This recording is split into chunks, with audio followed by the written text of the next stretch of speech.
Assalamualaikum warahmatullahi wabarakatuh. Perkenalkan, nama saya Ani dari Prodi Pendidikan Islam Anak Usia Dini Non-Reguler Semester 2 Universitas Al-Qalam. Pada kesempatan kali ini, saya akan menguraikan tentang azas-azas dan batas pendidikan Islam.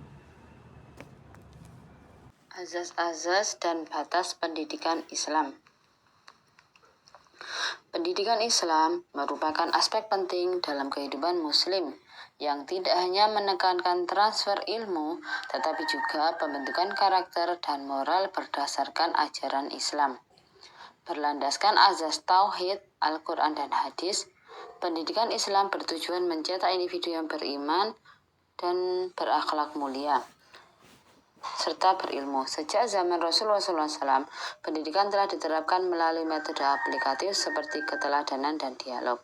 Mencerminkan sistem pendidikan yang holistik di era modern, pendidikan Islam dihadapkan pada tantangan globalisasi dan perubahan sosial, sehingga diperlukan inovasi agar tetap relevan tanpa meninggalkan nilai-nilai dasarnya. Dengan integrasi ilmu agama dan ilmu umum, pendidikan Islam diharapkan dapat membentuk generasi yang cerdas, bermoral, dan mampu berkontribusi dalam membangun masyarakat yang adil dan harmonis. Tujuan, rumusan masalah. Yang pertama, apa saja azas-azas dalam pendidikan Islam? Yang kedua, bagaimana batas pendidikan Islam dalam penerapannya? Tujuannya, yang pertama, menjelaskan azas-azas yang menjadi dasar pendidikan Islam.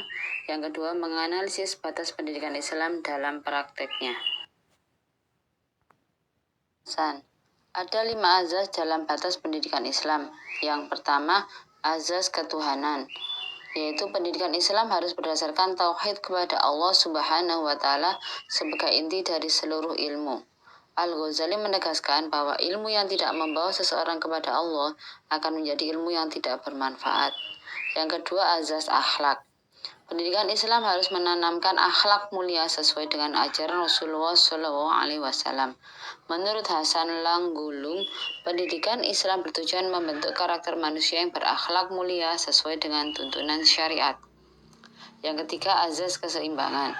Pendidikan Islam harus mencakup aspek duniawi dan ukhrawi, sebagaimana firman Allah dalam Al-Quran surat Al-Qasas ayat 77, dan carilah pada apa yang telah dianugerahkan Allah kepadamu, yaitu kebahagiaan negeri di dunia dan akhirat, dan janganlah kamu melupakan bagianmu dari kenikmatan dunia.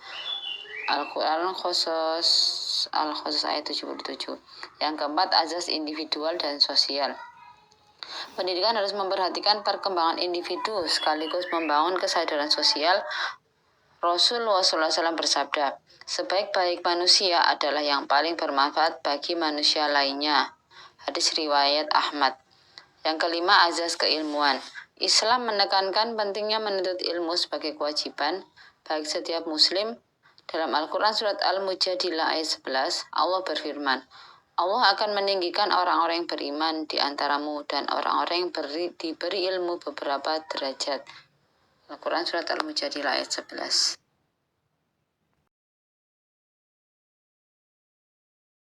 Batasan-batasan dalam pendidikan Islam. Yang pertama, batasan dalam metode pendidikan. Metode yang digunakan tidak boleh bertentangan dengan nilai-nilai Islam, seperti yang melibatkan unsur kemaksiatan. Yang kedua, batasan dalam kurikulum. Materi pendidikan harus sesuai dengan akidah Islam dan tidak bertentangan dengan syariat. Yang ketiga, batasan dalam pergaulan. Pendidikan harus memperhatikan batasan pergaulan antara laki-laki dan perempuan sesuai dengan aturan Islam. Yang keempat, batasan dalam tujuan pendidikan.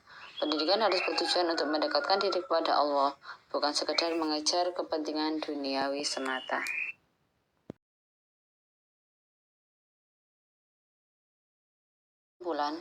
Jadi pendidikan Islam memiliki azas-azas yang harus diperhatikan, seperti ketuhanan, akhlak, keseimbangan, serta keilmuan.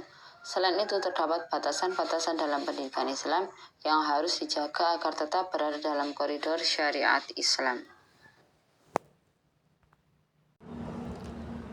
Demikian pemaparan mengenai azas-azas dan batas-batas pendidikan Islam. Semoga apa yang telah disampaikan dapat menambah wawasan dan memperkuat pemahaman kita tentang pentingnya pendidikan Islam yang berlandaskan nilai-nilai Islam dalam membentuk generasi yang berilmu dan berakhlak mulia. Sekian dari saya. Wassalamualaikum warahmatullahi wabarakatuh.